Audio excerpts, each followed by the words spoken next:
ಅದು ನೀನು ಆಚೆ ಕಡೆ ತಮಿಳ್ನಾಡಿಂದ ಬಂದಿದ್ಯಾ, ತೆಲುಗು ನಾಡಿಂದ ಬಂದಿದ್ಯಾ, ಅಮೆರಿಕದಿಂದ ಬಂದಿದ್ಯಾ ಅದು ಕೇಳಲ್ಲ. ನೀನು ಬಂಬೈಯಿಂದ ಬಂದಿದ್ಯಾ ಅಂತ ಕೇಳಲ್ಲ. ಬಾಂಬೆಯಿಂದ ಎಷ್ಟೋ ಜನ ಬಂದವ್ರು ಇಲ್ಲಿ ಹೀರೋಯಿನ್ ಆಗೋರೆ, ಅವ್ರಿಗೆಲ್ಲ ಬೆಳ್ಸೋರೆ ಕರ್ನಾಟಕ ಜನ ಅಲ್ವಾ. ಅವರು ಎಷ್ಟೋ ಜನ ಬಾಂಬೆ ಹೀರೋಯಿನ್ ಇಲ್ಲಿ ಕರ್ನಾಟಕದಲ್ಲಿ ಬಂದಿ ಬೆಳೆದಿ ನಾವು ಕರ್ನಾಟಕದಲ್ಲೇ ಇದೀವಿ ಅಂತ ಎಲ್ಲೇ ಇದಾವ್ರೆ, ಕನ್ನಡ ಕಲಿತವ್ರೆ. ಹೌದು ಹೌದು, ಯಾರ್ದು ಬೇಡ, ನಮ್ಮ ಪೂಜಾ ಗಾಂಧಿ ಮುಂಗಾರು ಮಳೆ ಕನ್ನಡ ಕಲ್ತಿದ್ದಾರೆ. ಹೌದು ಕಲ್ತವ್ರೆ. ಹೌದು, ಅದು ನೋಡಿ ಕಲೀರಿ ಅಂತ ಹೇಳ್ತೀನಿ ಅಷ್ಟೇ ನಾನು. ಅಷ್ಟ್ ಬಿಟ್ಟೆ ಇಲ್ಲಿ ಬೆಳ್ದಿ ನೀವು ಇಲ್ಲಿ ನೀರ್ ಕುಡ್ದಿ ಇಲ್ಲಿ ಊಟ ಮಾಡಿ ಇಲ್ಲಿ ಜನಗೆ ಬೆಳೆಸ್ಕೊಂಡು ಆಚೆ ಕಡೆ ಹೋಗಿ ನನ್ಗೆ ಗೊತ್ತೇ ಇಲ್ಲ ಕನ್ನಡ, ನಾನು ಅಲ್ಲಿ ಮಾಡೇ ಇಲ್ಲ ಅಂತ ಹೇಳಕ್ ತಪ್ಪು.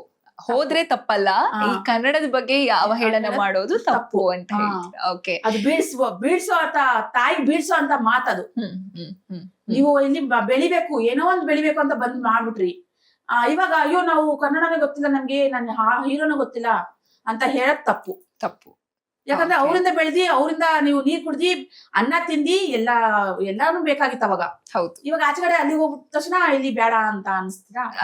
ಕನ್ನಡ ಜನಕ್ಕೆ ಹೆಲ್ಟ್ ಆಗುತ್ತೆ, ದುಃಖ ಆಗುತ್ತೆ. ಒಂದು ಹೀರೋಯಿನ್ ಅಂತ ರೆಸ್ಪೆಕ್ಟ್ ಕೊಡ್ತಾ ಇರ್ತಾರೆ, ಆ ಹೀರೋಯಿನ್ ಆತರ ಹೇಳ್ಬಿಟ್ರೆ ಬೇಜಾರಾಗುತ್ತೆ. ಹೌದು.